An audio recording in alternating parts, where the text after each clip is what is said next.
हर पिंजरा ना जाने कब मैं उड़ जाऊंगी, चाहे लाख बिछा लो बंदिशें, फिर भी दूर आसमान में अपनी जगह बनाऊंगी। हाँ, गर्व है मुझे, मैं नारी हूँ।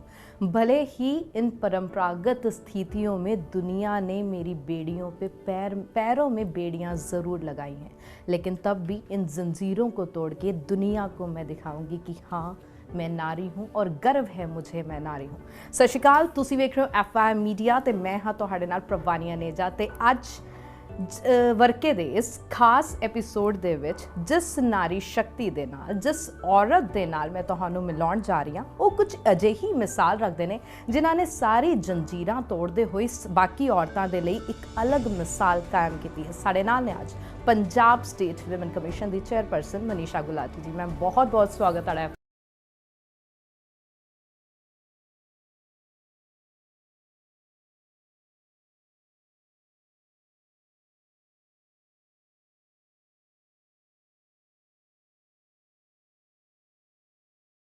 ਸਮਾਜ ਹੈ ਅਤੇ ਹਰ ਇਨਸਾਨ ਆਪਣਾ ਕਿਰਦਾਰ ਅਲੱਗ ਰੰਗ ਤੇ ਢੰਗ ਦੇ ਨਾਲ ਜਿਉਂਦਾ ਹੈ।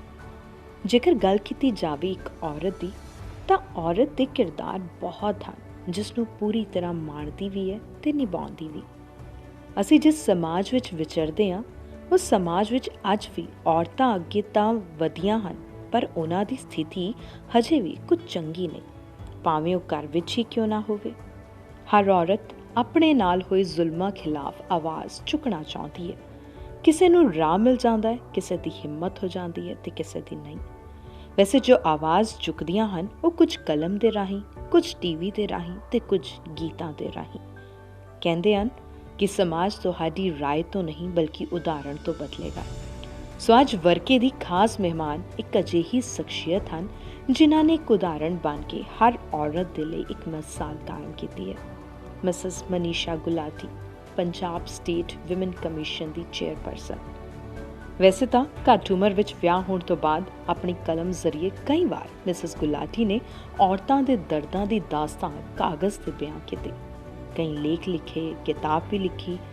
ਇੱਕ ਜਨੂਨ ਸੀ, ਜਜ਼ਬਾ ਸੀ ਸ਼ੁਰੂ ਤੋਂ ਹੀ ਕੁਝ ਕਰਨ ਦਾ, ਕੁਝ ਅਜਿਹਾ ਜਿਸ ਦੇ ਨਾਲ ਸਮਾਜ ਦੀ ਹੋਂਦ ਬਦਲੀ ਜਾ ਸਕੇ, ਕੁਝ ਅਜਿਹਾ ਜਿਸ ਦੇ ਨਾਲ ਇੱਕ ਔਰਤ ਹੋਣ ਦੇ ਨਾਤੇ ਬਾਕੀ ਔਰਤਾਂ ਲਈ ਵੀ ਕੰਮ ਆ ਸਕਣ। ਤੇ ਆਪਣੇ ਹੁਨਰ, ਆਪਣੀ ਲਗਨ ਅਤੇ ਮਿਹਨਤ ਦੇ ਨਾਲ ਮਿਸਿਸ ਮਨੀਸ਼ਾ गुलाटी ने यह साबित कर दिखाया कि जब किसी चीज़ को शिद्दत से चाहो तो सारी कायनात उसे आपसे मिलाने में लग जाती है। आज FM मीडिया इस नारी शक्ति को सैल्यूट करता है। मेरा सब तो पहला सवाल, मनीषा गुलाटी एक ऑथर ਤੇ ਉਸ ਤੋਂ ਬਾਅਦ ਪੰਜਾਬ ਸਟੇਟ ਵਿਮਨ ਕਮਿਸ਼ਨ ਦੀ ਚੇਅਰਪਰਸਨ। ਆ ਜਿਹੜਾ ਸਫ਼ਰ ਸੀ ਨਾ ਕਿ ਲਿਖਦੇ ਫਿਰ ਹੁਣ ਫਾਈਲਾਂ ਤੇ ਸਾਈਨ ਕਰਨ ਵਾਲਾ ਤੱਕ ਦਾ ਸਫ਼ਰ ਹੈ, ਸਫ਼ਰ ਕਿਵੇਂ ਦਾ ਰਿਹਾ? बहुत अच्छा रहा, बहुत ही मोटिवेटेड भी रहा कि शुरू तो दिल सी कि चलो शौक तो सी कि कोई किसी मुकाम ते पहुँचीए। यह कहा जा सकता है कि अपने जड़े ख्वाब सी उन्हां नूं मरन नहीं दिता, ख्वाबां नूं जिंदा रखिया ते पूरा करन दी उम्मीद ते अज कायम होंदे हुए अज सीट ते आ गए और हाले भी होर तमन्नावां ने जड़ियां अचीव करांगी। और बहुत ज़रूरी भी है, जब तक एक औरत अपने अंदर वो उम्मीद जिंदा नहीं रखती, अपनी इच्छावां नूं जिंदा नहीं रखती, तब तक वो अपने सफ़र ते मुकम्मल कामयाब नहीं हो सकती। और किते ना किते तुसी मिसाल कायम की है। अच्छा, जदों ऑथर सीगे है ना, किताबां लिखते सीगे, उस टाइम तुसी मीनस आ तो सीगा कि किसी ना किसी मुकम्मल थां ते पहुँचना है, कुछ करना है, लेकिन औरतां वास्ते कुछ करना है, औरतां दे लई कुछ करना है, ते सारी औरतां दे लई एक मिसाल बन के उभर के सामने आना, कदे आ सोचिया सी? हाँ, मैं शुरू तो काफ़ी टाइम तो जदों तो आर्टिकल्स लिखती सी लेडीज़ ਲਈ ਮੈਨੂੰ ਸ਼ੌਕ ਹੈ। मैं बहुत बुक्स भी पढ़ती हाँ, आर्टिकल्स भी लिखती रहनी हाँ या और प्रोग्राम्स भी जानी हाँ। शुरू तो इहो इंडिया का साडा कि थ्रू आउट ही ਹੁਣ कल्चर है कि विमेंस ਨੂੰ डोमीनेट किया जाता है, मैन कम्यूनिटी डोमीनेट सोसाइटी है। तो उस ਨੂੰ ਲੈ ਕੇ बस दिमाग ਵਿੱਚ खुद भी कई प्रॉब्लम्स फेस कीतियां ने। बीइंग चलो छोटी एज शादी हो गई, डॉटर शादी तो बाद भी कह लो कि मैनू हुण कहते हुए तुहाडे नाल शेयर करते हुए कोई झिझक महसूस नहीं हो रही कि जॉइंट फैमिली भी ਮੈਰਿਜ ਤੋਂ ਬਾਅਦ ਮੈਂ ਵੀ ਉਹ ਸਭ ਕੁਝ ਫੇਸ ਕੀਤਾ ਹੈ ਕਿ ਜੋ ਕਿ ਇੱਕ ਆਮ ਘਰ ਦੀ ਨੂੰਹ ਨੂੰ ਕਰਨਾ ਪੈਂਦਾ ਤੇ ਬਹੁਤ ਦੁੱਖ ਹੈ ਦੁਨੀਆ 'ਚ। ਹੁਣ ਅੱਜ ਇਸ ਕੁਰਸੀ ਤੇ ਬੈਠ ਕੇ ਪਤਾ ਚੱਲ ਰਿਹਾ ਹੈ ਕਿ ਬਹੁਤ ਬਹੁਤ ਦੁੱਖ ਹੈ, ਬਹੁਤ ਹਾਲੇ ਕੰਮ ਕਰਨ ਦੀ ਲੋੜ ਹੈ। ਵੂਮਨ ਐਮਪਾਵਰਮੈਂਟ ਤੇ ਬਹੁਤ ਕੰਮ ਕਰਨ ਦੀ ਲੋੜ ਹੈ, ਬਹੁਤ ਸਟਰੋਂਗ ਹੋਣ ਦੀ ਲੋੜ ਹੈ, ਆਪਣੇ ਰਾਈਟਸ ਨੂੰ ਸਮਝਣ ਦੀ ਬਹੁਤ ਅਵੇਅਰਨੈਸ ਦੀ ਲੋੜ ਹੈ। ਤੇ ਹਾਲੇ ਵੀ ਇਹ ਜਦੋਂ ਇੱਕ ਚਲੋ ਸੋਚਦੇ ਸੀ ਹੀ ਮੁਕਾਮ ਪਾ ਲਿਆ ਹੈ, ਪਰ ਲੱਗਦਾ ਹੈ ਕਿ ਹਾਲੇ ਇਹ ਮੁਕਾਮ ਅਧੂਰਾ ਹੀ ਹੈ ਕਿ ਜਦ ਤੱਕ ਔਰਤਾਂ ਖੁਦ ਆਪਣੇ ਰਾਈਟਸ ਨੂੰ ਪਹਿਚਾਨਣਗੀਆਂ ਨਹੀਂ, ਉਹਨਾਂ ਨੂੰ ਆਪਾਂ ਅਵੇਅਰ ਨਹੀਂ ਕਰਾਂਗੇ। ਮੈਂ ਚਾਹੁੰਦੀ ਹਾਂ ਅੱਜ ਮੇਰੇ ਦੇਖੋ ਜੀਆਂ ਮੈਂ ਘੱਟ ਤੋਂ ਘੱਟ ਆਪਣੇ ਟਾਈਮ ਪੀਰੀਅਡ 'ਚ ਆਪਣੇ ਦੇਖੋ ਜੀ 10 ਤੇ ਖੜੀ ਕਰਕੇ ਜਾਵਾਂ, ਬਿਲਕੁਲ ਉਹਨਾਂ ਨੂੰ ਮੋਟੀਵੇਟ ਕਰਾਂ। ਤੇ ਆਏ ਦਿਨ ਮੇਰੇ ਕੋਲ ਇਹੋ ਜਿਹੇ ਕੇਸ ਆਏ ਰਹਿੰਦੇ ਨੇ ਕਿ ਕਈਆਂ ਦੇ ਵਿਆਹ ਨੂੰ 2 ਮਹੀਨੇ ਹੋਏ ਨੇ, ਕਈਆਂ ਦੇ ਵਿਆਹ ਨੂੰ 10 ਦਿਨ ਹੋਏ ਨੇ, ਕਈ ਅੰਗੇਜਮੈਂਟ ਤੋਂ ਬਾਅਦ। ਤੇ ਹੁਣ ਟਾਈਮ ਪਤਾ ਨਹੀਂ, ਸਮਝ ਨਹੀਂ ਆ ਰਿਹਾ ਕਿਸ ਔਰ ਜਾ ਰਿਹਾ। ਬਹੁਤ ਅਵੇਅਰਨੈਸ ਦੀ ਲੋੜ ਹੈ। ਸਾਰੀ ਵੂਮਨ ਸ਼ਕਤੀ ਨੂੰ ਹੀ ਇਕਜੁੱਟ ਹੋ ਕੇ ਇਹਦੇ ਤੇ ਕਦਮ ਚੁੱਕਣੇ ਪੈਣਗੇ। ਅਸੀਂ ਗੱਲ ਕਰਦੇ ਹਾਂ women empowerment the, to empower the women. ਮੈਨੂੰ ਲੱਗਦਾ ਕਿ ਅੱਜ ਔਰਤਾਂ ਹੀ ਜਿਹੜੇ ਮਰਦ ਨੇ, ਮੈਨ ਡੋਮੀਨੇਟਿੰਗ ਸੋਸਾਇਟੀ ਨੇ, ਉਹਨਾਂ ਨੂੰ ਐਮਪਾਵਰ ਕਰ ਰਹੀ ਹੈ, ਕਿਉਂਕਿ ਸਿਰਜਣਹਾਰੀ ਹੈ, ਜਗ ਜਨਨੀ ਹੈ ਇੱਕ ਔਰਤ, ਤੇ ਜਿਸਨੇ ਇਹ ਦੇਸ਼, ਇਹ ਜਗਤ, ਇਹ ਦੁਨੀਆ ਨੂੰ ਸਿਰਜਿਆ, ਜਿਹਨੇ ਰਾਜੇ ਮਹਾਰਾਜਿਆਂ ਨੂੰ, ਗੁਰੂਆਂ ਨੂੰ ਜਨਮ ਦਿੱਤਾ, ਉਹਨੂੰ ਅਸੀਂ ਮਾੜਾ ਕਿਵੇਂ ਕਹਿ ਸਕਦੇ ਹਾਂ? ਤੁਹਾਨੂੰ ਕੀ ਲੱਗਦਾ ਕੀ ਰੂਟ ਕੋਜ਼ ਹੈ ਜਿਹੜਾ ਅੱਜ crime against women day by day ਵੱਧਦਾ ਜਾ ਰਿਹਾ? ਦੋ ਆਪਾਂ ਬਹੁਤ ਅੱਗੇ ਵੱਧਦੇ ਜਾ ਰਹੇ ਹਾਂ, ਲੇਕਿਨ ਟਾਈਮ ਦੇ ਨਾਲ ਨਾਲ ਕ੍ਰਾਈਮ ਵੀ ਬਹੁਤ ਜ਼ਿਆਦਾ ਵੱਧਦਾ ਜਾ ਰਿਹਾ। ਤੁਸੀਂ ਰੂਟ ਕੋਜ਼ ਕੀ ਮੰਨਦੇ ਹੋ? ਦੇਖੋ ਰੂਟ ਕੋਜ਼ ਇਹੋ ਹੀ ਹੈ ਇਹਦਾ ਕਿ ਔਰਤ ਖੁਦ ਹੀ ਜ਼ਿੰਮੇਦਾਰ ਹੈ ਕਿਤੇ ਨਾ ਕਿਤੇ, ਕਿਉਂਕਿ ਆਪਣੇ ਜਦ ਤੱਕ ਅਧਿਕਾਰਾਂ ਨੂੰ ਪਹਿਚਾਨਾਂਗੇ ਨਹੀਂ, ਆਪਾਂ ਆਪਣੇ ਖਿਲਾਫ ਆਵਾਜ਼ ਨਹੀਂ ਚੱਕਾਂਗੇ, ਆਪਣੇ ਤੇ ਹੋ ਰਹੇ ਜ਼ੁਲਮ ਨੂੰ ਰੋਕਣ ਦੀ ਕੋਸ਼ਿਸ਼ ਕਰਾਂਗੇ ਨਹੀਂ, ਤੇ ਕਿਸ ਤਰ੍ਹਾਂ ਇਹਨੂੰ ਰੋਕ ਪਾਵਾਂਗੇ? ਕਿਤੇ ਨਾ ਕਿਤੇ ਆਪਾਂ ਸ਼ਹਿ ਦਿੰਦੇ ਹਾਂ ਜਾਂ ਚੁੱਪ ਕਰ ਜਾਂਦੇ ਹਾਂ। ਸਾਡੇ ਤੇ ਜਦੋਂ ਕੋਈ ਫੈਮਿਲੀ 'ਚ ਹੈਰੈਸਮੈਂਟ ਕਰਦਾ ਹੈ ਜਾਂ ਸਾਡੇ ਤੇ ਡੋਮੈਸਟਿਕ ਵਾਇਲੈਂਸ ਹੀ ਹੁੰਦੀ ਹੈ, ਮੋਸਟ ਆਫ ਦੀ ਫੈਮਲੀਜ਼ ਵਿੱਚ ਲੜਕੀਆਂ ਸ਼ਰਮ ਦੇ, ਸਮਾਜ ਦੀ ਉਹਦੇ ਨਾਲ ਕਿ ਸਾਡੀ ਬਦਨਾਮੀ ਨਾ ਹੋਏ, ਚੁੱਪ ਕਰਕੇ ਬੈਠ ਜਾਂਦੀਆਂ ਨੇ। ਪਿਓ ਦੀ ਇੱਜ਼ਤ, ਪਿਓ ਦੀ ਪੱਗ ਨਾ ਸਾਡੀ, ਤੇ ਇਸ ਕਰਕੇ ਚੁੱਪ ਕਰਕੇ ਬੈਠ। ਜਦੋਂ ਇਹ ਇੱਕ ਅੱਧੇ ਕੇਸ ਵਿੱਚ ਇੱਦਾਂ ਹੁੰਦਾ ਹੈ, ਇਹ ਕਿਤੇ ਨਾ ਕਿਤੇ ਇਹ ਕਿ ਹੁਣ ਪਿੰਡਾਂ ਵਿੱਚ ਹੀ ਲਾ ਲਓ, ਇੱਕ ਘਰ ਵਿੱਚ ਜੇ ਪ੍ਰੋਬਲਮ ਹੋ ਰਹੀ ਹੈ ਤੇ ਸਮਝ ਲਓ ਕਿ 10 ਨਾਲ ਦੇ ਪਿੰਡਾਂ ਦੇ ਘਰਾਂ ਵਿੱਚ ਵੀ ਪਤਾ ਹੈ ਕਿ ਉੱਥੇ ਹੋ ਰਹੀ ਹੈ। ਉਹ ਇੱਕ 'ਚ ਹੋ ਰਹੀ ਹੈ, ਦੂਜੀ 'ਚ ਵੀ ਦੇਖਾ ਦੇਖੀ, ਤੀਜੀ 'ਚ ਵੀ ਦੇਖਾ ਦੇਖੀ। ਹੁਣ ਜੇ ਕਿਸੇ ਆਫਿਸ ਵਿੱਚ ਵੀ ਕਿਸੇ ਲੇਡੀ ਆਪਣੇ ਕੰਮ ਕਰਦੇ ਹੋਏ ਆਪਣੇ ਸਹਿਕਰਮੀ ਨਾਲ, ਆਪਣੇ ਕੁਲੀਗ ਨਾਲ ਸ਼ੇਅਰ ਕਰਦੀ ਹੈ, ਤੇ ਕਿਤੇ ਨਾ ਕਿਤੇ ਸਭ ਨਾਲ ਹੈ ਕੁਛ ਨਾ ਕੁਛ ਹੈ। ਪਰ ਲੋੜ ਮੈਂ ਬਾਰ-ਬਾਰ ਇਹੋ ਕਹਾਂਗੀ ਕਿ ਆਪਣੇ ਖਿਲਾਫ ਜਿੰਨੀਆਂ ਮਰਜ਼ੀ ਸਰਕਾਰਾਂ ਆਉਂਦੀਆਂ ਰਹਿਣ, ਜਾਂਦੀਆਂ ਰਹਿਣ, ਸਾਡੇ ਵਰਗੇ ਕਮਿਸ਼ਨ ਆਉਂਦੇ ਰਹਿਣਗੇ, ਚੇਅਰਪਰਸਨ ਬਦਲਦੀਆਂ ਰਹਿਣਗੀਆਂ, ਆਪਾਂ ਪ੍ਰੋਗਰਾਮਸ ਕਰਦੇ ਰਹਾਂਗੇ, ਪਰ ਫਿਰ ਵੀ ਆਪਣੇ ਖਿਲਾਫ ਹੋ ਰਹੇ ਅਤਿਆਚਾਰ ਲਈ ਆਪਣੇ ਆਪ ਨੂੰ ਮੋਟੀਵੇਟ ਕਰਨਾ, ਆਪਣੇ ਰਾਈਟਸ ਨੂੰ ਪਹਿਚਾਨਣਾ ਕਿ ਸਾਡੇ ਅਧਿਕਾਰ ਕੀ ਨੇ, ਆਵਾਜ਼ ਕਿਤੇ ਨਾ ਕਿਤੇ ਆਪਣੇ ਲਈ ਖੁਦ ਚੁੱਕਣੀ ਹੀ ਪਏਗੀ। ਔਰ ਇੱਕ ਦਿਨ ਇਹ ਹੋ ਕੇ ਰਹੇਗਾ, ਔਰ ਹੋਣਾ ਵੀ ਚਾਹੀਦਾ ਹੈ, ਔਰ ਜ਼ਰੂਰ ਹੋਣਾ ਚਾਹੀਦਾ ਹੈ। ਇਨਸ਼ਾਅੱਲਾ ਕਿ ਸਾਨੂੰ ਉਹ ਦਿਨ ਜ਼ਰੂਰ ਬਹੁਤ ਛੇਤੀ ਵੇਖਣ ਨੂੰ ਮਿਲੇਗਾ। ਅੱਜ ਕੁੜੀਆਂ ਜਿੱਥੇ ਹਰ ਜੰਗ ਨੂੰ ਫਤਿਹ ਕਰ ਰਹੀਆਂ ਨੇ, ਹਰ ਮੈਦਾਨ ਫਤਿਹ ਕਰ ਰਹੀਆਂ ਨੇ, ਉਹ ਦਿਨ ਵੀ ਆਊਗਾ ਜਦ ਸਾਰੀਆਂ ਔਰਤਾਂ ਪੂਰੇ ਦੇਸ਼ ਦੀਆਂ, ਦੁਨੀਆ ਦੀਆਂ ਸੇਫ ਹੋਣਗੀਆਂ। ਅਸੀਂ ਸਭ ਤੋਂ ਪਹਿਲਾਂ ਇਹੋ ਵਰਡ ਕਰਾਂਗੇ, ਕਿਉਂਕਿ ਅੱਜ ਸੇਫਟੀ ਸਭ ਤੋਂ ਵੱਡਾ ਫੈਕਟਰ ਹੈ ਜਿਹੜਾ ਔਰਤਾਂ ਦੇ ਲਈ, ਬਿਲਕੁਲ ਔਰਤਾਂ ਦੇ ਲਈ ਇਹ ਬਹੁਤ ਹੀ ਸੰਵੇਦਨਸ਼ੀਲ ਮੁੱਦਾ ਹੈ, ਕਿਉਂਕਿ ਸਾਡੀ ਪੰਜਾਬ ਇੱਕ ਇਹੋ ਜਿਹੀ ਸਟੇਟ ਹੈ ਕਿ ਜਿੱਥੇ ਡਰੱਗਸ ਦਾ ਇੱਕ ਬਹੁਤ ਵੱਡਾ ਇਸ਼ੂ ਸੀ, ਆਤੰਕਵਾਦ ਸੀ, ਜਿੰਦੇ ਤੋਂ ਸਾਡੀ ਸਟੇਟ ਆਤੰਕਵਾਦ ਤੋਂ ਨਿਕਲ ਕੇ ਬਾਹਰ ਆਈ ਹੈ। ਡਰੱਗਸ ਤੋਂ ਵੀ ਆਲਮੋਸਟ ਕੰਮ ਚੱਲ ਰਿਹਾ ਹੈ, ਆਪਾਂ ਕਵਰ ਅਪ ਕਰ ਰਹੇ ਹਾਂ। ਹੁਣ ਜਿਹੜਾ ਇੱਕ ਮੁੱਦਾ ਹੋ ਗਿਆ ਨਾ ਕਿ ਸੁਰੱਖਿਆ ਦਾ, ਹੁਣ ਪਿੱਛੇ ਲੁਧਿਆਣਾ ਵਿੱਚ ਗੈਂਗ ਰੇਪ ਹੋਇਆ, ਹੋਰ ਆਏ ਦਿਨ ਕਿਤੇ ਨਾ ਕਿਤੇ ਲੜਕੀਆਂ ਨੂੰ ਲੱਗਦਾ ਆਪਾਂ ਸੁਰੱਖਿਅਤ ਨਹੀਂ ਹਾਂ, ਪੇਰੈਂਟਸ ਨੂੰ ਲੱਗਦਾ ਸਾਡੀ ਬੇਟੀਆਂ ਸੁਰੱਖਿਅਤ ਨਹੀਂ ਹੈ। ਕਈ ਫੈਮਲੀਜ਼, ਹੁਣ ਮੇਰੇ ਕੋਲ ਅੱਜ ਇੱਕ ਕੇਸ ਆਇਆ, ਉਹ ਕਹਿੰਦੀ ਜੀ ਪ੍ਰੈਗਨੈਂਟ ਹੈ 3 ਮਹੀਨੇ ਦੀ, ਹਸਬੈਂਡ ਕਹਿੰਦਾ ਉਹਨੂੰ ਅਬੋਰਸ਼ਨ ਕਰਾ ਲੈ ਜੇ ਲੜਕੀ ਹੋ ਗਈ, ਤੇ ਬੜਾ ਇੱਕ ਡਰ ਬੈਠਿਆ ਹੋਇਆ ਕਿ ਲੜਕੀ ਨਹੀਂ ਹੋਣੀ ਚਾਹੀਦੀ। ਤੇ ਮੇਰਾ ਇਹ ਮੰਨਣਾ ਹੈ ਕਿ ਜੇ ਲੜਕੀ ਨਹੀਂ ਹੋਏਗੀ ਤੇ ਤੁਹਾਡੀ ਜ਼ਿੰਦਗੀ 'ਚ ਰੰਗ ਕੌਣ ਭਰੂਗਾ? ਅੱਗੋਂ ਕੁਲ ਕਿਵੇਂ ਚੱਲੇਗਾ? ਬੇਟੀ ਬਣ ਕੇ, ਬੀਵੀ ਬਣ ਕੇ, ਮਾਂ ਬਣ ਕੇ, ਸੱਸ ਬਣ ਕੇ, ਦਾਦੀ ਬਣ ਕੇ, ਨਾਨੀ ਬਣ ਕੇ, ਕਿੰਨੇ ਨਾਮ ਔਰਤ ਦੇ ਨਾਲ, ਘਰ ਹੀ ਔਰਤ ਦੇ ਨਾਲ ਹੈ, ਨਹੀਂ ਤੇ ਅਦਰਵਾਈਜ਼ ਇੱਕ ਦੀਵਾਰਾਂ ਹੀ ਨੇ। ਅੱਛਾ, ਉਹ ਕਿਹੜਾ ਸਮਾਂ ਸੀ, ਕਿਹੜਾ ਪੁਆਇੰਟ ਸੀ ਜਾਂ ਟਰਨਿੰਗ ਪੁਆਇੰਟ ਆਪਾਂ ਕਹਿ ਲਈਏ ਕਿ ਤੁਹਾਨੂੰ ਲੱਗਿਆ ਕਿ ਮੈਨੂੰ ਆਵਾਜ਼ ਬੁਲੰਦ ਕਰਨੀ ਚਾਹੀਦੀ ਹੈ, ਭਾਵੇਂ ਆਰਟੀਕਲਸ ਦੇ ਥਰੂ, ਭਾਵੇਂ ਆਪਣੀ ਲਿਖਤੀ ਦੇ ਥਰੂ, ਭਾਵੇਂ ਹੁਣ ਆਹ ਵਾਲੀ ਕੁਰਸੀ ਤੇ ਬੈਠ ਕੇ, ਕਿ ਔਰਤਾਂ ਦੇ ਲਈ ਮੈਂ ਆਵਾਜ਼ ਬੁਲੰਦ ਕਰਨੀ ਹੈ, ਔਰਤਾਂ ਦੇ ਲਈ ਕੰਮ ਕਰਨਾ ਹੈ? ਕਿਉਂਕਿ ਹਰ ਕਿਸੇ ਦੇ ਲਾਈਫ ਵਿੱਚ ਨਾ ਇੱਕ ਅਜਿਹਾ ਪੁਆਇੰਟ ਆਉਂਦਾ ਜਦੋਂ ਉਹਨੂੰ ਲੱਗਦਾ ਹੈ ਕਿ ਮੈਂ ਆਪਣੇ ਲਈ ਵੀ ਕਰ ਸਕਦੀ ਹਾਂ ਨਾ, ਤਾਂ ਮੈਂ ਦੂਜਿਆਂ ਲਈ ਵੀ ਕਰ ਸਕਦੀ ਹਾਂ, ਦੂਜਿਆਂ ਲਈ ਇੱਕ ਐਗਜ਼ਾਮਪਲ ਬਣ ਸਕਦੀ ਹਾਂ। ਉਹ ਕਿਹੜਾ ਸਮਾਂ ਸੀ? ਉਹ ਸਮਾਂ ਮੇਰੀ ਮੈਰਿਜ ਤੋਂ ਬਾਅਦ ਹੀ ਸੀ। ਮੈਰਿਜ ਤੋਂ ਬਾਅਦ ਮੈਂ ਵੀ ਪ੍ਰੋਬਲਮ ਫੇਸ ਕੀਤੀ ਆਪਣੇ ਘਰ ਵਿੱਚ। ਕਿਤੇ ਨਾ ਕਿਤੇ ਉਹ ਜਦੋਂ ਉਸ ਪ੍ਰੋਬਲਮ ਨੇ ਹੀ ਮੈਨੂੰ ਮੋਟੀਵੇਟ ਕੀਤਾ। ਆਪਾਂ 6 ਭੈਣਾਂ ਵਾਂ। ਸਭ ਤੋਂ ਪਹਿਲਾਂ ਮੇਰੀ ਸ਼ਾਦੀ ਹੋਈ, 5 ਭੈਣਾਂ ਪਿੱਛੇ ਸੀ, ਮੇਰੇ ਫਾਦਰ ਦੀ ਡੈਥ ਹੋ ਗਈ। ਤੇ ਜੋ ਫੈਮਿਲੀ ਜੁਆਇੰਟ ਫੈਮਿਲੀ ਸੀ, ਪ੍ਰੋਬਲਮ ਜੋ ਕਿ ਇੱਕ ਆਮ ਔਰਤ ਨੂੰ ਵੀ ਫੇਸ ਕਰਨੀਆਂ ਪੈਂਦੀਆਂ ਨੇ। ਤੇ ਮੈਂ ਠਾਣ ਲਿਆ ਕਿ ਮੈਂ ਬਣਨਾ ਹੈ ਕੁਝ। ਜੇ ਮੇਰੇ ਨਾਲ ਹੋ ਰਿਹਾ ਕੁਝ ਗਲਤ ਤੇ ਹੋਰਾਂ ਵੀ ਨਾਲ ਵੀ ਹੁੰਦਾ ਹੋਏਗਾ। ਇਹ ਹਰ ਘਰ ਦਾ ਇੰਡੀਆ 'ਚ ਕਲਚਰ ਹੋਏਗਾ ਕਿ ਜੋ ਮੇਰੇ ਨਾਲ ਹੋ ਰਿਹਾ। ਤੇ ਮੈਂ ਸਭ ਤੋਂ ਪਹਿਲਾਂ ਠਾਣਿਆ ਕਿ ਮੈਂ ਆਪਣੀ ਪੜ੍ਹਾਈ ਕੰਪਲੀਟ ਕਰਾਂਗੀ। ਗ੍ਰੇਟ। ਮੈਂ ਪੜ੍ਹਨਾ ਸ਼ੁਰੂ ਕਰਤਾ। ਈਵਨ ਕਈ ਵਾਰੀ ਮੇਰੇ ਮਦਰ ਇਨ ਲਾਅ ਕਹਿ ਦਿੰਦੇ ਸੀ ਕਿ ਲਾਈਟ ਬੰਦ ਕਰ ਦੇ, ਮੇਰੇ ਪੁੱਤਰ ਨੂੰ ਨੀਂਦ ਨਹੀਂ ਆਏਗੀ। ਤੇ ਮੈਂ ਕੈਂਡਲ ਜਲਾ ਕੇ ਵੀ ਆਪਣੇ ਅਸਾਈਨਮੈਂਟਸ ਬਣਾਉਂਦੀ ਸੀ। ਤੇ ਜੋ ਠਾਣਿਆ ਕੀਤਾ। ਔਰ ਫਿਰ ਪੜ੍ਹਾਈ ਕੰਪਲੀਟ ਕਰਨ ਤੋਂ ਬਾਅਦ ਵੀ ਸੋਚਿਆ ਕਿ ਹਾਲੇ ਮੁਕਾਮ ਪੂਰਾ ਨਹੀਂ ਹੋਇਆ। ਆਪਣੇ ਦੇਖੋ ਜੀ ਲੇਡੀਜ਼ ਦੀ ਆਵਾਜ਼ ਨੂੰ ਬੁਲੰਦ ਕਰਨ ਵਾਸਤੇ, ਉਹਨਾਂ ਦੇ ਰਾਈਟਸ ਨੂੰ ਪਹਿਚਾਨਣ ਵਾਸਤੇ, ਉਹਨਾਂ ਦੇ ਰਾਈਟਸ ਦਾ ਬਾਰੇ 'ਚ ਦੱਸਣ ਵਾਸਤੇ ਕੋਈ ਨਾ ਕੋਈ ਮੁਕਾਮ ਮੈਂ ਪਾ ਕੇ ਰਹਿਣਾ। ਮੈਂ ਆਪਣੀ ਕੋਸ਼ਿਸ਼ ਜਾਰੀ ਰੱਖੀ।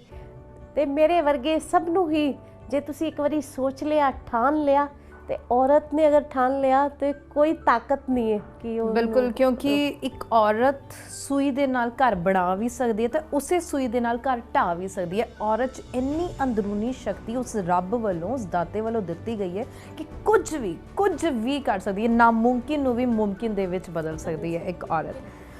ਹਮਸਫਰ ਦੀ ਜੇਕਰ ਤੁਹਾਡੇ ਗੱਲ ਕੀਤੀ ਜਾਵੇ, ਫੈਮਿਲੀ ਦਾ ਤਾਂ ਤੁਸੀਂ ਕਿਹਾ ਕਿ ਕਿਵੇਂ ਤੁਹਾਨੂੰ ਸਪੋਰਟ ਮਿਲਿਆ ਜਾਂ ਕੀ ਸੀਗਾ ਜੋ ਇਸ਼ੂਜ਼ ਦੇ ਤੁਸੀਂ ਦੇਖੇ ਔਰ ਟਰਨਿੰਗ ਪੁਆਇੰਟ ਆਇਆ ਤੁਹਾਡੀ ਲਾਈਫ ਵਿੱਚ। ਹਮਸਫਰ ਆਫਟਰ ਮੈਰਿਜ ਇੱਕ ਕੁੜੀ ਦੀ ਲਾਈਫ ਟੋਟਲੀ ਚੇਂਜ ਹੋ ਜਾਂਦੀ ਹੈ। ਬਿਲਕੁਲ, ਕਿਉਂਕਿ ਵਿਆਹ ਤੋਂ ਪਹਿਲਾਂ ਕੁਝ ਵੱਖਰੇ ਮਾਹੌਲ 'ਚ ਹੋਣਾ ਤੇ ਆਪਣੇ ਕੁਝ ਬੱਚਿਆਂ ਵਰਗੀ ਹਰਕਤਾਂ ਕਰਕੇ ਆਪਣੇ ਮਾਪਿਆਂ ਨੂੰ ਮਨਾ ਵੀ ਲੈਣਾ ਕਿਸੇ ਨਾ ਕਿਸੇ ਚੀਜ਼ ਕਰਕੇ। ਉਸ ਤੋਂ ਬਾਅਦ ਇੱਕਦਮ ਅਲੱਗ ਮਾਹੌਲ 'ਚ ਚਲੇ ਜਾਣਾ ਐਂਡ ਰਿਸਪੌਂਸਿਬਿਲਿਟੀਜ਼ ਡਬਲ ਹੋ ਜਾਂਦੀਆਂ ਨੇ, ਕਿਉਂਕਿ ਦੋ ਘਰ ਦੀ ਉਸ ਟਾਈਮ ਜ਼ਿੰਮੇਵਾਰੀ ਹੁੰਦੀ ਹੈ। ਸੋ ਹਮਸਫਰ ਦਾ ਰੋਲ ਬਹੁਤ ਵੱਡਾ ਰੋਲ ਹੁੰਦਾ ਕਿਸੇ ਵੀ ਔਰਤ ਦੀ ਲਾਈਫ ਵਿੱਚ ਆਫਟਰ ਮੈਰਿਜ, ਹੈ ਨਾ। ਤੇ ਉਹ ਰੋਲ ਕਿਵੇਂ ਰਿਹਾ? ਬਖੂਬੀ ਰਿਹਾ? ਬਹੁਤ ਵਧੀਆ ਰਿਹਾ। ਜਦੋਂ ਮੇਰੀ ਅੰਗੇਜਮੈਂਟ ਹੋਈ, ਆਈ ਬਿਲੋਂਗਸ ਟੂ ਤਰਨ ਤਾਰਨ। ਬੜਾ ਉਹ ਟੈਰਰਿਜ਼ਮ ਦਾ ਉੱਥੇ ਬੜਾ ਗੜ ਸੀ ਕਹਿੰਦੇ। ਜਦੋਂ ਮੇਰੀ ਅੰਗੇਜਮੈਂਟ ਹੋਈ, ਛੋਟੀ ਏਜ ਵਿੱਚ ਹੀ ਹੋ ਗਈ। ਚਲੋ ਹਾਲੇ ਅੱਜ ਕੱਲ੍ਹ ਫੈਮਲੀਜ਼ ਬਣਦੀਆਂ ਨੇ 26-27 ਸਾਲ ਦੀ ਲੜਕੀ ਹੋ ਜਾਏ, ਮੈਚਿਓਰ ਹੋ ਜਾਏ, ਪੂਰੀ ਤਰ੍ਹਾਂ ਪੈਰਾਂ ਤੇ ਖੜੀ ਹੋ ਜਾਏ, ਫਿਰ ਹੀ ਇਵਨ ਹੁਣ ਕੁੜੀਆਂ ਵੀ ਨਹੀਂ ਮੰਨਦੀ ਐਂਡ ਦੈਟਸ ਕਿਤੇ ਨਾ ਕਿਤੇ ਗੁੱਡ ਥਿੰਗ ਵੀ ਹੈ। ਜਦ ਤੱਕ ਸੈਲਫ ਇੰਡੀਪੈਂਡੈਂਟ ਨਹੀਂ ਹੋ ਜਾਂਦੇ ਕੁੜੀਆਂ ਨੂੰ ਵੀ ਅੱਛਾ ਨਹੀਂ ਲੱਗਦਾ। ਤੇ ਮੇਰੀ ਸ਼ਾਦੀ 21 ਸਾਲ ਦੀ ਏਜ ਵਿੱਚ ਹੀ ਹੋ ਗਈ। ਚਲੋ ਗ੍ਰੈਜੂਏਸ਼ਨ ਕੰਪਲੀਟ ਕੀਤੀ ਸੀ। ਤੇ ਸ਼ਾਦੀ ਤੋਂ ਬਾਅਦ ਇੱਕਦਮ ਮੈਂ ਯੂਪੀ ਤੋਂ ਹਾਂ, ਸਹਾਰਨਪੁਰ ਤੋਂ। ਪੂਰਾ ਟਿਪੀਕਲ ਪੰਜਾਬੀ ਮਾਹੌਲ ਮਿਲਿਆ ਆ ਕੇ ਇੱਥੇ। ਥੋੜ੍ਹਾ ਜਿਹਾ ਟਾਈਮ ਲੱਗਾ ਮਾਹੌਲ ਨੂੰ ਐਡਜਸਟ ਕਰਨ ਵਿੱਚ, ਕੁਝ ਮਹੀਨੇ ਹੀ ਲੱਗੇ ਕਿਉਂਕਿ ਮੈਂ ਬਹੁਤ ਫਲੈਕਸੀਬਲ ਹਾਂ। ਪਰ ਜੇ ਹਸਬੈਂਡ ਦੀ ਗੱਲ ਕੀਤੀ ਜਾਏ ਤੇ ਉਹਨਾਂ ਦੇ ਨਾਲ ਇੱਕ ਦਿਨ ਬਹੁਤ ਹੀ ਅੱਛਾ ਬੀਤਿਆ, ਕਿਉਂਕਿ ਮੈਨੂੰ ਉਹਨਾਂ ਨੇ ਬਹੁਤ ਅੱਜ ਤੱਕ ਉਹ ਸਪੋਰਟ ਕਰਦੇ ਆ ਰਹੇ ਨੇ। ਜੇ ਘਰ ਵਿੱਚ ਕਈ ਵਾਰੀ ਕੁਝ ਇਸ਼ੂ ਹੋ ਜਾਂਦਾ, ਮਦਰ ਇਨ ਲਾਅ ਨੇ ਔਰ ਸਿਸਟਰ ਇਨ ਲਾਅ ਨੇ ਮੈਨੂੰ ਕੁਝ ਕਹਿ ਦੇਣਾ, ਤੇ ਮੇਰੇ ਹਸਬੈਂਡ ਜੇ ਉਹਨਾਂ ਨੂੰ ਕੁਝ ਨਹੀਂ ਕਹਿੰਦੇ ਸੀ ਤੇ ਮੈਨੂੰ ਵੀ ਕੁਝ ਨਹੀਂ ਕਹਿੰਦੇ ਸੀ। ਉਹ ਇੱਕ ਬੜੀ ਵੱਡੀ ਸਟਰੈਂਥ ਬਣ ਕੇ ਮੇਰੇ ਨਾਲ ਇਹ ਮੇਰੇ ਪੂਰੇ ਸਫ਼ਰ ਵਿੱਚ ਰਹੇ। ਤੇ ਮੈਂ ਕਹਿੰਦੀ ਹਾਂ ਮੇਰੀ ਕਾਮਯਾਬੀ ਜੋ ਵੀ ਅੱਜ ਮੈਂ ਜਿੱਥੇ ਖੜੀ ਹਾਂ ਉਹਦੇ ਪਿੱਛੇ ਮੇਰੇ ਹਸਬੈਂਡ ਹੀ ਨੇ, ਕਿ ਉਹਨਾਂ ਦੀ ਵਜ੍ਹਾ ਨਾਲ ਮੈਨੂੰ ਬਹੁਤ ਹਿੰਮਤ ਮਿਲੀ। ਹਾਲੇ ਤੱਕ ਉਹ ਮੈਨੂੰ ਬੜਾ ਸਪੋਰਟ ਕਰਦੇ ਨੇ, ਹਿੰਮਤ ਦਿੰਦੇ ਰਹਿੰਦੇ ਨੇ। ਜਿਸ ਟਾਈਮ ਕੁਝ ਚੀਜ਼ਾਂ ਘਰੋਂ ਲੈ ਕੇ ਜਾਂਦੀਆਂ ਕੁੜੀਆਂ, ਕਿਉਂਕਿ ਪੁਰਾਣੇ ਰੀਤੀ ਰਿਵਾਜ ਹੈ ਨਾ, ਮਾਵਾਂ ਕੁਝ ਤੋੜਦੀਆਂ ਨੇ, ਬਰਤਨ ਕੁਝ ਹੋ ਗਏ 5 ਬਰਤਨ, ਤੇ ਕਦੇ ਵੀ ਵੇਲਣਾ, ਚਾਕੂ, ਕੈਂਚੀ ਇਹ ਚੀਜ਼ਾਂ ਨਹੀਂ ਦਿੱਤੀਆਂ ਜਾਂਦੀਆਂ। ਲੇਕਿਨ ਅੱਜ ਉਹ ਕੈਂਚੀ ਫਿਜ਼ੀਕਲੀ ਨਹੀਂ ਜਾਂਦੀ ਬਟ ਉਹ ਮੈਂਟਲੀ ਜਾਂਦੀ ਹੈ। ਮੈਂਟਲੀ ਮੇਰਾ ਇਹ ਮੰਨਣਾ ਜਿਹੜੀ ਇੰਟਰਫੇਰੈਂਸ ਹੈ ਨਾ ਪੇਰੈਂਟਲ ਫੈਮਿਲੀ ਦੀ, ਉਹਨੂੰ ਘਟਣਾ ਚਾਹੀਦਾ ਹੈ। ਔਰ ਤੁਸੀਂ ਆਪਣੀ ਬੇਟੀ ਨੂੰ, ਮਾਂ ਦਾ ਸਭ ਤੋਂ ਵੱਡਾ ਰੋਲ ਹੈ ਕਿ ਤੁਸੀਂ ਗਰੂਮ ਕਰਕੇ ਭੇਜੋ ਕਿ ਹੁਣ ਤੁਹਾਡਾ ਘਰ ਉਹ ਹੈ। ਤੁਸੀਂ ਦਬਣਾ ਨਹੀਂ, ਠੀਕ ਹੈ, ਲੜਕੀ ਨੂੰ ਉਹਦੇ ਅਧਿਕਾਰ, ਉਹਦੀ ਫਰੀडम ਤੇ ਕੋਈ ਰੋਕ ਟੋਕ ਨਹੀਂ ਹੋਣੀ ਚਾਹੀਦੀ, ਉਹਨੂੰ ਉਹਦੇ ਰਾਈਟਸ ਪਤਾ ਹੋਣਾ ਚਾਹੀਦੇ ਨੇ। ਉਹ ਕੋਈ ਤੁਸੀਂ ਉਹਦੀ ਪਿਆਰ ਨਾਲ ਸ਼ਾਦੀ ਕਰ ਰਹੇ ਹੋ, ਜੇ ਇੱਥੇ ਤੁਹਾਡੀ ਧੀ ਬਣ ਕੇ ਰਹੀ ਹੈ ਉੱਥੇ ਵੀ ਧੀ ਬਣ ਕੇ ਰਹੇ, ਉਸ ਘਰ ਨੂੰ ਵੀ ਬਣਾਏ। ਉਹ ਤੁਸੀਂ ਉਹਦੇ ਸੁੱਖ ਲਈ ਭੇਜ ਰਹੇ ਹੋ, ਨਾ ਕਿ ਆਪਣੇ ਘਰ ਦਾ ਵੀ ਮਾਹੌਲ ਤੁਸੀਂ ਖਰਾਬ ਕਰੋਗੇ, ਉਸ ਘਰ ਦਾ ਵੀ ਮਾਹੌਲ ਖਰਾਬ ਕਰੋਗੇ। ਔਰ ਜਿਸ ਘਰ ਦੀ ਛੱਤ ਚੌਂਦੀ ਹੋਵੇ ਨਾ, ਉੱਥੇ ਬੱਚੇ ਵੀ ਨਹੀਂ ਖੁਸ਼ ਰਹਿ ਸਕਦੇ। ਬਿਲਕੁਲ ਬਿਲकुल ਸਹੀ ਗੱਲ ਮੈਮ ਨੇ ਇੱਕ ਲਫ਼ਜ਼ 'ਚ ਬਹੁਤ ਵੱਡੀ ਗੱਲ ਕਰ ਦਿੱਤੀ ਹੈ ਕਿ ਜਿਸ ਘਰ ਦੀ ਛੱਤ ਚੌਂਦੀ ਹੋਵੇ ਉਸ ਘਰ ਵਿੱਚ ਬੱਚੇ ਖੁਸ਼ ਨਹੀਂ ਰਹਿ ਸਕਦੇ। ਜੇ ਬੱਚੇ ਖੁਸ਼ ਨਹੀਂ ਹੋਣਗੇ ਨਾ, ਬੱਚਿਆਂ ਦੀ ਕਿਲਕਾਰੀਆਂ ਉਸ ਘਰ ਵਿੱਚ ਨਹੀਂ ਸੁਣਾਉਣ ਦੇਣਗੀਆਂ, ਤਾਂ ਪੋਜ਼ਿਟਿਵ ਵਾਈਬਸ ਔਰ ਕੋਈ ਵੀ ਜਿਹੜਾ ਤੁਹਾਡੇ ਆਲੇ ਦੁਆਲੇ ਹੈ, ਤੁਹਾਡੇ ਪੂਰੇ ਫੋਰ ਕਾਰਨਰਸ, ਉਹ ਕਦੇ ਵੀ ਕੁਝ ਖੁਸ਼ ਨਹੀਂ ਰਹਿ ਪਾਣਗੇ ਔਰ ਘਰ ਵਿੱਚ ਬਰਕਤ ਵੀ ਨਹੀਂ ਹੋਏਗੀ। ਸੋ ਇੱਕ ਮਾਂ ਦਾ ਕਿਰਦਾਰ, ਇੱਕ ਔਰਤ ਦਾ ਕਿਰਦਾਰ ਬਹੁਤ ਵੱਡਾ ਕਿਰਦਾਰ ਹੁੰਦਾ ਹੈ। ਬਸ ਔਰਤ ਨੂੰ ਆਪਣੀ ਸ਼ਕਤੀ ਪਹਿਚਾਨਣ ਦੀ ਲੋੜ ਹੁੰਦੀ ਹੈ। ਫਿਲਹਾਲ ਇੱਥੇ ਵੇਲਾ ਹੋ ਚਲਾ ਇੱਕ ਛੋਟੀ ਜਿਹੀ ਬ੍ਰੇਕ ਲੈਣ ਦਾ। ਬ੍ਰੇਕ ਤੋਂ ਬਾਅਦ ਅਸੀਂ ਛੇਤੀ ਲੌਟਦੇ ਹਾਂ ਤੇ ਮੈਮ ਦੇ ਨਾਲ ਕੁਝ ਹੋਰ ਚੰਗੀਆਂ ਗੱਲਾਂ ਜ਼ਰੂਰ।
ਬਾਅਦ ਵਰਕੇ ਵੇਖ ਰਹੇ ਸਾਰੇ ਸਰੋਤਿਆਂ ਦਾ ਇੱਕ ਵਾਰੀ ਫਿਰ ਤੋਂ ਸਵਾਗਤ ਹੈ। ਮੈਂ ਹਾਂ ਤੁਹਾਡੇ ਨਾਲ ਪ੍ਰਵਾਨੀ ਅਨੇਜਾ ਤੇ ਅੱਜ ਇਸ ਵਰਕੇ ਦੇ ਖਾਸ ਐਪੀਸੋਡ ਵਿੱਚ ਜਿਸ ਸ਼ਖਸੀਅਤ ਦੇ ਨਾਲ ਤੁਹਾਨੂੰ ਰੂਬਰੂ ਕਰਾ ਰਹੇ ਹਾਂ ਉਹ ਨੇ ਪੰਜਾਬ ਸਟੇਟ ਵਿਮਨ ਕਮਿਸ਼ਨ ਦੀ chairperson Mrs Manisha Gulati. Ma'am ਇੱਕ ਵਾਰੀ ਫਿਰ ਤੋਂ ਸਵਾਗਤ ਹੈ ਫਾਇਰ ਮੀਡੀਆ ਤੇ। ਅਸੀਂ ਇਸ ਤੋਂ ਪਹਿਲਾਂ ਬਹੁਤ ਅੰਦਰੂਨੀਆਂ ਗੱਲਾਂ ਵੀ ਕੀਤੀਆਂ। ਕ੍ਰਾਈਮ ਅਗੇਂਸਟ ਵਿਮਨ ਪੰਜਾਬ ਦੇ ਵਿੱਚ, ਵੈਸੇ ਤਾਂ all over India crime against women ਵੱਧਦਾ ਜਾ ਰਿਹਾ, ਜਿਹਦੇ ਵਿੱਚ ਬਹੁਤ ਸਾਰੀਆਂ ਚੀਜ਼ਾਂ ਨੇ। ਆਨਲਾਈਨ ਸਟਾਕਿੰਗ ਹੈ, ਰੇਪ ਹੈ, ਡੋਮੈਸਟਿਕ ਵਾਇਲੈਂਸ ਹੈ, ਬਟ ਸਿਰਫ ਪੰਜਾਬ ਦੀ ਜੇਕਰ ਅਸੀਂ ਗੱਲ ਕਰੀਏ ਤਾਂ ਉਹ ਵਾਲਾ ਫੈਕਟਰ ਪੰਜਾਬ ਜਦ ਨਾ ਆਉਂਦਾ ਨਾ, ਕਦੇ ਵੀ ਪੰਜਾਬ ਅਜਿਹਾ ਨਹੀਂ ਹੋਇਆ ਸੀ ਜਦ ਕੁੜੀਆਂ ਦੇ ਲਈ ਉਹ ਸੁਰੱਖਿਅਤ ਨਹੀਂ ਸੀਗਾ। ਲੇਕਿਨ ਅੱਜ ਟਾਈਮ ਦੇ ਨਾਲ ਅੱਗੇ ਵਧਦੇ ਵੈਸਟਰਨਾਈਜ਼ਡ ਹੁੰਦੇ ਐਜੂਕੇਟਿਡ ਹੁੰਦੇ ਆਪਾਂ ਕਿਤੇ ਨਾ ਕਿਤੇ ਬਹੁਤ ਲੈਕ ਕਰ ਰਹੇ ਹਾਂ ਸੇਫਟੀ ਦੇ ਵਿੱਚ। ਸੋ ਬੀਇੰਗ ਅ ਚੇਅਰਪਰਸਨ, ਕੀ ਸਟੈਪਸ ਤੁਹਾਡੇ ਵੱਲੋਂ ਚੁੱਕੇ ਜਾ ਰਹੇ ਨੇ ਔਰਤਾਂ ਦੀ ਸੁਰੱਖਿਆ ਦੇ ਲਈ? ਪ੍ਰਭਵਾਨੀ, ਮੈਂ ਤੁਹਾਡੀ ਗੱਲ ਤੋਂ ਬਿਲਕੁਲ ਸਹਿਮਤ ਹਾਂ ਕਿ ਸਾਡੇ ਪੰਜਾਬ ਵਿੱਚ ਇਹ ਹੁਣ ਬਹੁਤ ਹੀ ਸੈਂਸਿਟਿਵ ਇਸ਼ੂ ਹੈ, ਬਹੁਤ ਕਾਮਨ ਹੋ ਗਿਆ ਹੈ ਕਿ ਕ੍ਰਾਈਮ, ਲੇਡੀਜ਼ ਦੇ ਨਾਲ ਕ੍ਰਾਈਮ ਹੋ ਰਿਹਾ, ਸੇਫ ਨਹੀਂ ਹੈਗੀਆਂ, ਪੇਰੈਂਟਸ ਬੜੇ ਇਨਸਿਕਿਉਰ ਫੀਲ ਕਰਦੇ ਨੇ ਕਿਉਂਕਿ ਕਿਤੇ ਨਾ ਇਹਦਾ ਇੱਕ ਹੁਣ ਮੈਂ ਮੰਨਨੀ ਆ ਕਿ ਜਿਹੜੇ ਕ੍ਰਿਮੀਨਲਸ ਹੁੰਦੇ ਨੇ ਨਾ, ਇਹਨਾਂ ਦਾ ਇੱਕ ਮਾਈਂਡ ਸੈੱਟ ਹੁੰਦਾ। ਜਿਵੇਂ ਹੁਣ ਬਿਹਾਰ, ਯੂਪੀ 'ਚ ਹੀ ਸੁਣੀਦਾ ਸੀ ਕਿ ਇੱਦਾਂ ਦੇ ਰੇਪ ਹੋ ਰਹੇ ਨੇ, ਕਿਡਨੈਪਿੰਗ ਹੋ ਰਹੀ ਹੈ, ਵਾਇਲੈਂਸ ਹੋ ਰਹੀ ਹੈ ਲੜਕੀਆਂ ਦੇ ਨਾਲ।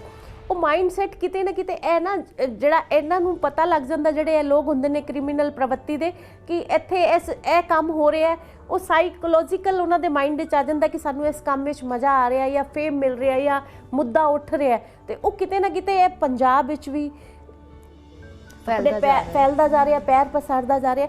ਹੁਣ ਇੱਥੇ ਮੇਰਾ ਇਹ ਮੰਨਣਾ ਹੈ ਕਿ ਲਾਅ ਐਂਡ ਆਰਡਰ ਦੀ ਜਿਹੜੀ ਪੋਜੀਸ਼ਨ ਹੈ ਨਾ, ਉਹਨੂੰ ਬੜਾ ਸਟਰੋਂਗਲੀ ਕਦਮ ਚੁੱਕਣੇ ਪੈਣਗੇ।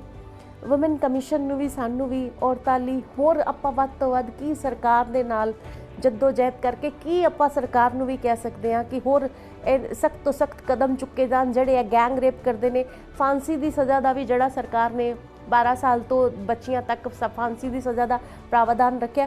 ਹੋਰ ਵੀ ਮੇਰਾ ਇਹ ਮੰਨਣਾ ਹੈ ਕਿ ਰੇਪ ਕੇਸਿਸ ਤੇ ਏਜ ਦਾ ਕੁਝ ਹੋਣਾ ਹੀ ਨਹੀਂ ਚਾਹੀਦਾ। ਇਮੀਡੀਏਟਲੀ ਇਹਨਾਂ ਨੂੰ ਚਲਾਨ ਪੇਸ਼ ਕਰਕੇ ਹਫਤੇ ਦੇ ਅੰਦਰ ਅੰਦਰ ਇਹਨਾਂ ਨੂੰ ਸਖਤ ਤੋਂ ਸਖਤ ਸਜ਼ਾ ਅੱਛਾ, ਦਿਲਵਾਈ ਫਾਂਸੀ ਦਾ ਵੀ ਭਾਰਤ ਸਰਕਾਰ ਲੈ ਕੇ ਆਈ, ਸੁਪਰੀਮ ਕੋਰਟ ਵੱਲੋਂ ਵੀ ਪ੍ਰਵਾਨਗੀ ਮਿਲ ਗਈ, ਰਾਸ਼ਟਰਪਤੀ ਵੱਲੋਂ ਵੀ ਪ੍ਰਵਾਨਗੀ ਮਿਲ ਗਈ। ਉਸ ਤੋਂ ਬਾਅਦ ਫਾਂਸੀ ਵੀ ਹੋਈ, 3-4 ਫਾਂਸੀ ਵੀ ਸੁਣਾਈ ਗਈ, ਲੇਕਿਨ ਉਸ ਤੋਂ ਬਾਅਦ ਫਿਰ ਅਸੀਂ ਉੱਥੇ ਦੇ ਉੱਥੇ ਖੜੇ ਹਾਂ। मीन्स ना 3 महीने की बच्ची सुरक्षित है, ना 30 साल की औरत सुरक्षित है। आप जा कित्थे रहे हैं, ये बहुत ज़्यादा गंभीर विषय जो है इस टाइम बन चुके हैं। बिल्कुल बन चुके हैं। पता कि मेरा मनना है कि सरकारां ते चलो टाइम टू टाइम अपने जड़े कदम चुकदियां ही रहिंदियां ने। इहदे लई ना समाज विच भी किते ना किते जड़ी NGOs ने, सरपंच लेवल ते वे होर जड़े सोशलिस्ट ने, साडी हुण कमीशन ही लगा लो, चाहे साडी कमीशन एक सैजिटेरियस बॉडी है, ਸਾਡੇ ਕੋਲ ਵੀ ਸਿਵਲ ਕੋਰਟ ਵਾਲੀਆਂ ਹੀ ਪੂਰੀਆਂ ਪਾਵਰਾਂ ਨੇ। ਸਾਨੂੰ ਵੀ ਇੱਕ NGOs ਨੂੰ, ਲੋਕਾਂ ਨੂੰ ਲੈ ਕੇ ਅਵੇਅਰਨੈਸ ਕਦਮ ਚੁੱਕਣੇ ਪੈਣਗੇ ਔਰ ਪੁਲਿਸ ਨਾਲ ਵੀ, ਲੋਕਲ ਐਡਮਿਨਿਸਟ੍ਰੇਸ਼ਨ ਨਾਲ ਵੀ ਟਾਈਮ ਟੂ ਟਾਈਮ ਸਾਡੀਆਂ ਮੀਟਿੰਗਸ ਹੋਣੀਆਂ ਚਾਹੀਦੀਆਂ ਨੇ। ਸਕੂਲ ਵਾਲਿਆਂ ਨਾਲ पेरेंट्स ਨੂੰ ਵੀ ਪੈਰਵਾਈ ਥੋੜੀ ਰੱਖਣੀ ਚਾਹੀਦੀ ਹੈ ਕਿ ਸਕੂਲ ਵਾਲੇ ਸਾਡੇ ਬੱਚਿਆਂ ਨੂੰ ਜਾਂ ਕਾਲਜ ਸਾਡੇ ਬੱਚਿਆਂ ਨੂੰ ਕੀ ਫੈਸਿਲਿਟੀਜ਼, ਸਾਡਾ ਕੀ ਹੱਕ ਹੈ, ਕੀ ਪ੍ਰੋਵਾਈਡ ਕਰਵਾਈ ਜਾ ਰਹੀਆਂ ਨੇ, ਜਾਂ ਲੋਕਲ ਐਡਮਿਨਿਸਟ੍ਰੇਸ਼ਨ ਨਾਲ ਵੀ ਕੀ ਸ਼ਹਿਰ ਵਿੱਚ ਮੁੱਦੇ ਨੇ, ਕਿੱਥੇ ਕਿੱਥੇ ਸਿਕਿਉਰਿਟੀ ਦੀ ਜ਼ਰੂਰਤ ਹੈ। ਅਵੇਅਰਨੈਸ ਤੇ ਬਹੁਤ ਇਹਦੇ ਤੇ ਕੰਮ ਕਰਨ ਦੀ ਲੋੜ ਹੈਗੀ। अच्छा, पेट्रोलिंग की गल आती है, राती पेट्रोलिंग हो रही है और पुलिस की कार्रवाई तो हमेशा सवाल चुके जाते हैं। हुण लुधियाना रेप केस की जेकर गल की जाए, उत्थे भी किते ना किते पुलिस की जिहड़ी है इग्नोरेंस ने बहुत वड्डा फैक्टर जिहड़ा रोल प्ले किया। अगर 1.5 घंटे बाद उस थां ते पुलिस आंदी पई है और उत्तों भी वो खाली हथ मुड़ जाती है, उन्होंने कुछ नहीं लभदा, फिर अगले दिन वो कार्रवाई होती है और मैडिकल के लिए भी कुड़ी इन्नी देर वेट करती है। किते ना किते बहुत ज़्यादा जिहड़ा लॉ एंड सपोर्ट का रोल है, सिस्टम हैगा, वो लैक कर रहा है बहुत ज़्यादा। बिल्कुल मैं सहमत हाँ कि किते ना किते है।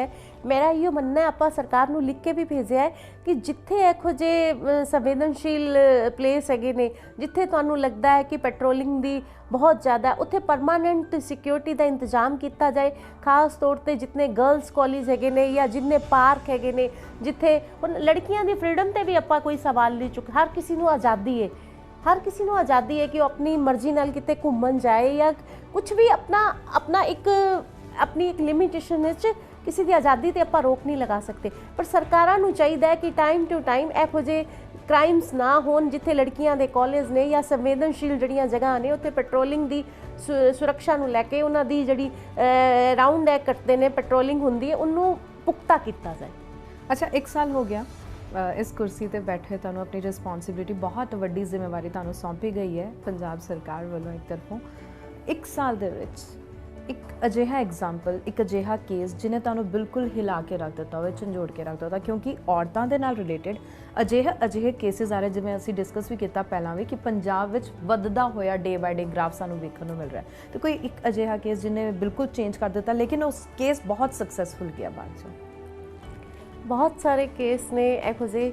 सब तो वड्डा एक है आजकल मुद्दा है मॉडर्न दिखण दी होड़ विच लड़कियां अंगेजमेंट तो बाद फिजिकल रिलेशन बना लैंदियां ने, मुंडियां दे नाल घूमना फिरना शुरू कर देंदियां। ठीक है, मॉडर्न दिखना चाहिए, सजो सबरो, कपड़े पाओ, जो मर्जी, तुहाडी फ्रीडम ते कोई सवाल नहीं चुक सकता, पर अपनी एक जड़ी लिमिटेशन है वो क्रॉस ना करो।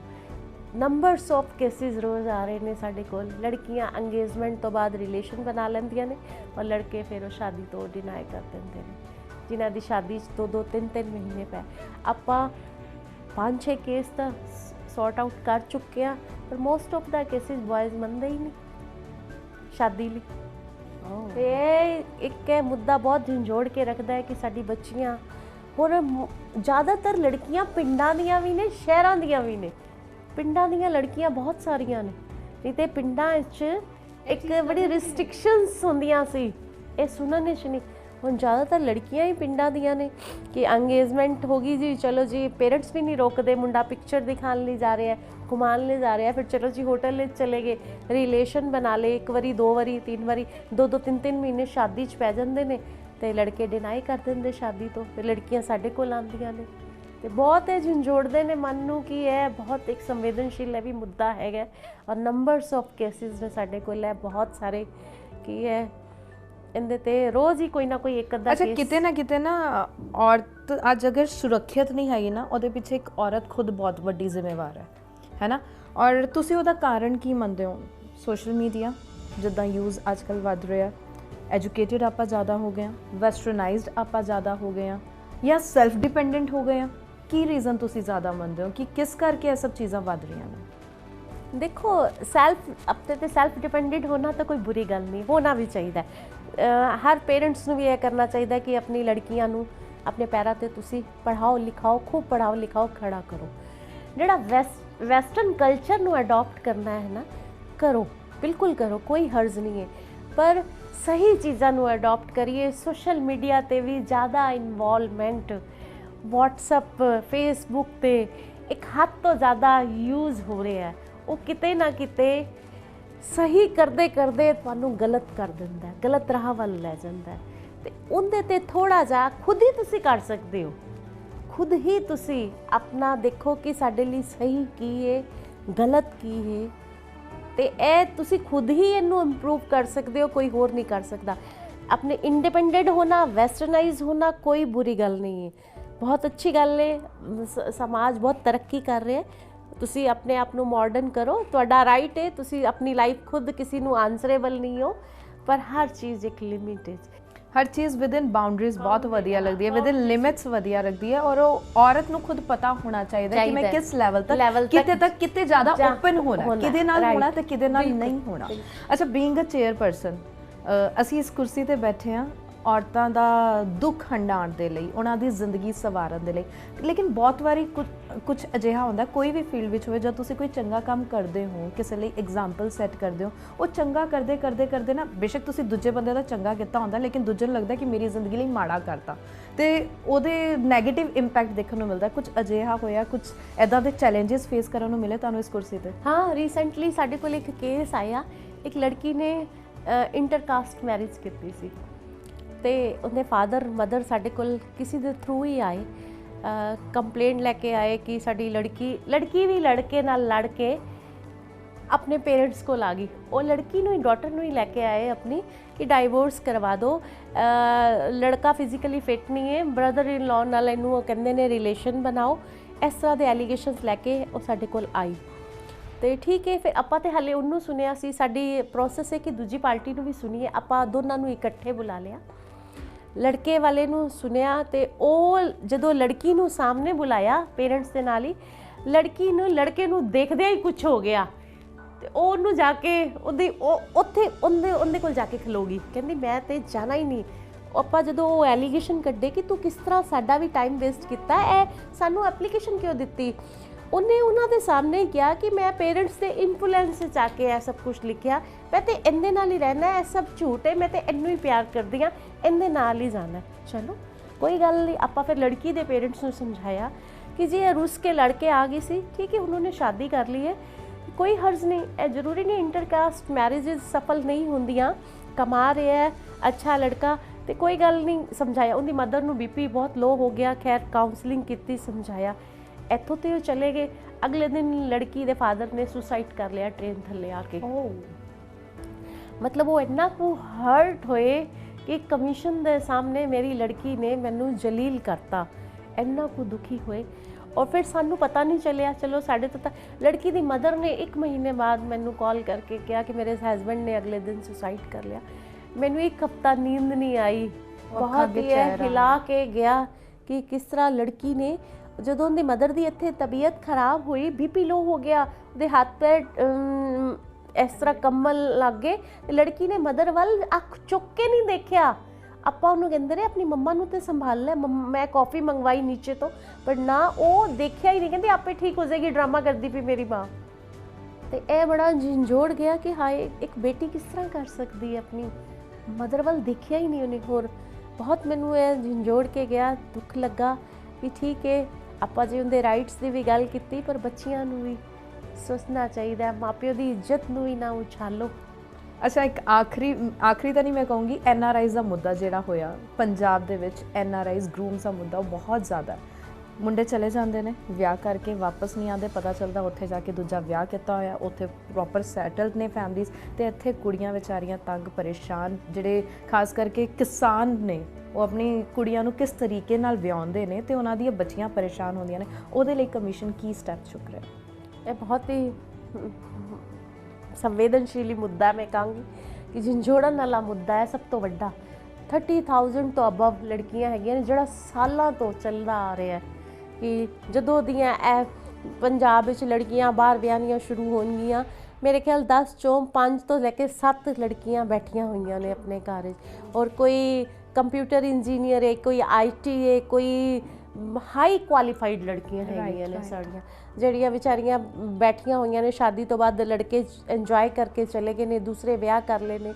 ਇਹਨਾਂ ਲਈ ਮੈਂ ਇਹੋ ਕਹਾਂਗੀ, ਹੁਣ ਸੈਂਟਰ ਗੌਰਮੈਂਟ ਨੇ ਵੀ, ਇਹ ਵੈਸੇ 2013 ਦਾ ਹੀ ਲਾਅ ਇੱਕ ਨਿਕਲਿਆ ਹੋਇਆ ਹੈ ਕਿ ਪੰਜਾਬ ਗੌਰਮੈਂਟ ਨੇ ਇਹਨੂੰ ਇਨੀਸ਼ੀਏਟਿਵ ਕੀਤਾ ਸੀ ਕਿ ਤੁਸੀਂ ਸ਼ਾਦੀ ਤੋਂ ਬਾਅਦ 13 ਦਿਨ ਦੇ ਅੰਦਰ ਜਾਂ 2 ਵੀਕਸ ਦੇ ਅੰਦਰ ਰਜਿਸਟਰਡ ਕਰਵਾਓ, ਕਮਿਸ਼ਨ ਵਿੱਚ ਰਜਿਸਟਰਡ ਕਰਵਾਓ, ਲੋਕਲ ਪੁਲਿਸ ਕਮਿਸ਼ਨਰ ਕੋਲ ਰਜਿਸਟਰਡ ਕਰਵਾਓ, ਸੋਸ਼ਲ ਸਿਕਿਉਰਿਟੀ 'ਚ ਇਹਨੂੰ ਸ਼ਾਦੀ ਨੂੰ ਰਜਿਸਟਰਡ ਕਰਵਾਓ, ਨਹੀਂ ਤਾਂ ਇਹ ਸ਼ਾਦੀ ਅਵੈਧ ਮੰਨੀ ਜਾਏਗੀ।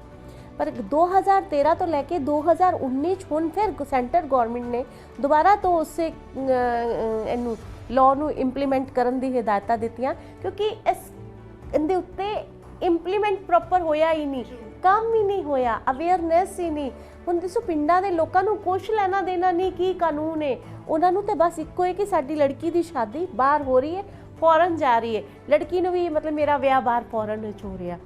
ਤੇ ਕਿਤੇ ਨਾ ਕਿਤੇ ਅਵੇਅਰਨੈਸ ਦੀ ਲੋੜ ਹੈ। ਖੁਦ ਮੈਂ ਚਾਹੁੰਦੀ ਹਾਂ ਸਰਪੰਚ ਟੂ ਸਰਪੰਚਾਂ ਨੂੰ ਜਦੋਂ ਵੀ ਕਿਸੇ ਪਿੰਡ ਵਿੱਚ ਸ਼ਾਦੀ ਦਾ ਹੁੰਦਾ ਹੈ, ਸਰਪੰਚ ਨੂੰ ਦੱਸਿਆ ਜਾਏ, ਗੁਰਦੁਆਰੇ 'ਚ ਜਿੱਥੇ ਫੇਰੇ ਹੁੰਦੇ ਨੇ ਉੱਥੇ ਦੇ ਜਿਹੜੇ ਰਾਗੀ ਹੁੰਦੇ ਨੇ, ਬਾਬਾ ਜੀ ਹੁੰਦੇ ਨੇ, ਉਹਨਾਂ ਨੂੰ ਨਾਲ ਇਨਵੋਲਵ ਕੀਤਾ ਜਾਏ, ਸਾਰੇ ਉਹਦੇ ਡਾਕੂਮੈਂਟਸ ਲਿੱਤੇ ਜਾਣ, ਪਾਸਪੋਰਟ ਵਗੈਰਾ ਲਿੱਤਾ ਜਾਏ, ਕਾਗਜ਼ ਲਿੱਤੇ ਜਾਣ।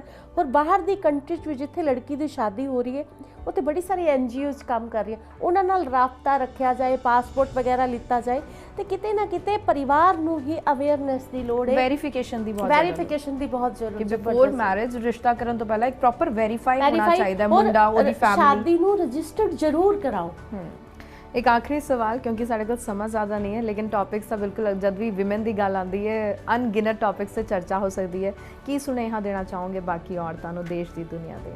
ਮੈਂ ਇਹੋ ਸੁਨੇਹਾ ਦੇਣਾ ਚਾਹਾਂਗੀ ਤੁਹਾਡੇ ਮਾਰਫਤ ਕਿ ਤੁਸੀਂ ਆਪਣੇ ਰਾਈਟਸ ਨੂੰ ਪਹਿਚਾਨੋ, ਆਪਣੇ ਅਧਿਕਾਰਾਂ ਲਈ ਸਜਗ ਹੋਵੋ, ਆਪਣੇ ਦੇਖੋ ਜੀਆਂ ਹੋਰ ਆਪਣੇ ਰਾਈਟਸ ਨੂੰ ਪਹਿਚਾਨ ਕੇ 10 ਨੂੰ ਦੱਸੋ ਕਿ ਤੁਹਾਡੇ ਅਧਿਕਾਰ ਕੀ ਨੇ, ਆਪਣੇ ਉੱਤੇ ਜ਼ੁਲਮ ਨਾ ਹੋਣ ਦਿਓ ਤੇ ਸਮਾਜ ਲਈ ਬੈਟਰਮੈਂਟ ਲਈ ਅੱਗੇ ਕੰਮ ਕਰੋ, ਸੋਸ਼ਲ ਜ਼ਰੂਰ ਹੋ। ਬਿਲਕੁਲ, ਕਿਉਂਕਿ ਤੁਸੀਂ ਇੱਕ ਘਰੋਂ ਬਾਹਰ ਨਿਕਲੋਗੇ, ਜਦ ਘਰੋਂ ਬਾਹਰ ਕਦਮ ਪੁੱਟੋਗੇ ਤਾਂ ਸਮਾਜ ਦੇ ਨਾਲ ਵਿਚਰਿਤ ਹੋਵੋਗੇ, ਦੁਨੀਆ ਦੇ ਨਾਲ ਵਿਚਰਿਤ ਹੋਵੋਗੇ।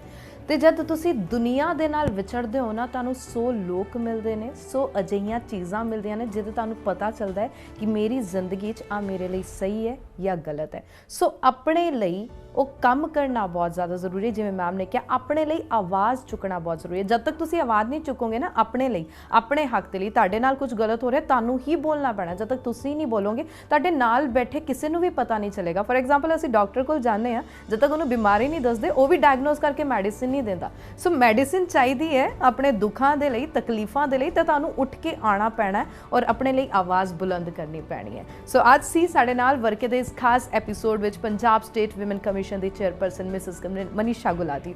ਮੈਮ ਬਹੁਤ ਬਹੁਤ ਧੰਨਵਾਦ ਆਪਣਾ ਕੀਮਤੀ ਸਮਾਂ ਦੇਣ ਲਈ। ਅਗਲੇ ਹਫਤੇ ਫਿਰ ਹੋਵਾਂਗੇ ਹਾਜ਼ਰ ਇੱਕ ਹੋਰ ਨਵੀਂ ਸ਼ਖਸੀਅਤ ਦੇ ਨਾਲ। ਤਦ ਤੱਕ ਮੈਨੂੰ ਦਿਓ ਇਜਾਜ਼ਤ, ਬਣੇ ਰਹੋ ਐਫਆਈਆਰ ਮੀਡੀਆ ਦੇ ਨਾਲ।